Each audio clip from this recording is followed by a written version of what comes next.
Following the remission from episode 4, the patient was in remission for a year and a half. But in the midst of that remission, there was an interesting finding on PET scan. There was a hot mass based on PET scan in the liver, which when biopsied was found to be an inflammatory myofibroblastic tumor.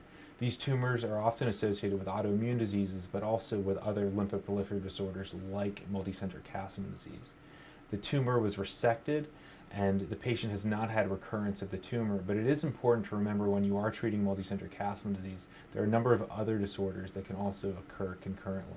We're still trying to figure out from a research perspective what could be driving which aspect of this disease. So could the inflammatory myofibroblastic tumor somehow be a driver in multicenter Castleman disease or vice versa?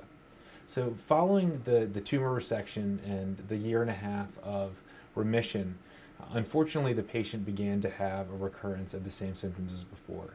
This time we were tracking the patient weekly with labs leading up to the remission, so we gained some really important insights into the changes that occurred leading up to this patient's relapse. About 3 months before the relapse, we began to see increases in the first cytokine being VEGF. Vascular endothelial growth factor was the first cytokine to begin to rise leading up to this episode. Following VEGF beginning to rise, the patient was still healthy. We started to notice a weekly decrease in platelet counts by about 10 to 15,000 each week.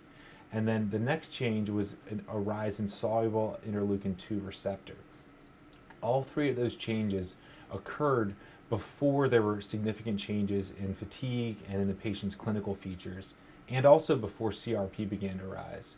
But after 3 months of changes in cytokines, the patient really truly had a full-blown relapse of increasing CRP and also increasing symptoms associated with the disease. This is all while on Velcade, dexamethasone, thalidomide, and ciltuximab. At this point, we really were not sure what to do next, because this is a very complicated patient with a very rare disorder with very little information beyond the effectiveness of one drug, ciltuximab. So at this point, we began trying to figure out what additional new agents could be used. This patient was given IVIG empirically, basically because the patient had low immunoglobulins from all the treatment it had received, and also because of the suspicion that maybe IVIG could help this patient.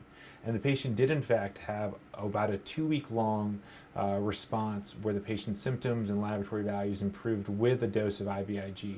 Unfortunately, that remission was fleeting, and the disease really got out of control with CRP climbing over 100, platelets crashing, albumin falling, and symptoms really becoming very intense.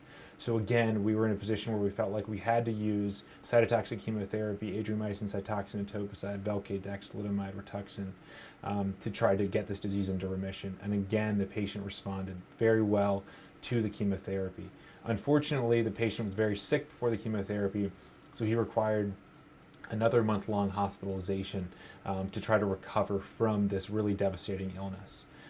Following getting this patient into remission, the physicians treating this patient began thinking about what a new therapy could be based on the new information received, specifically the increase in VEGF and also the very high soluble IL-2 receptor that led up to relapse. With those two things in mind, sirolimus, which is used in kidney transplantation, was decided to be tried off-label. It's not approved for multicenter Castleman disease, but decided to be tried off-label to try to both prevent there from being VEGF expression and also suppress activated T cells. The patient was started on sirolimus daily and on IVIG monthly, again hoping that the effect that IVIG had in the short term in the last relapse could actually be a more long-term effect. Currently, the patient is doing well at 18 months post last chemotherapy while on the sirolimus and IVIG. We're very hopeful that this combination will keep the patient doing very well.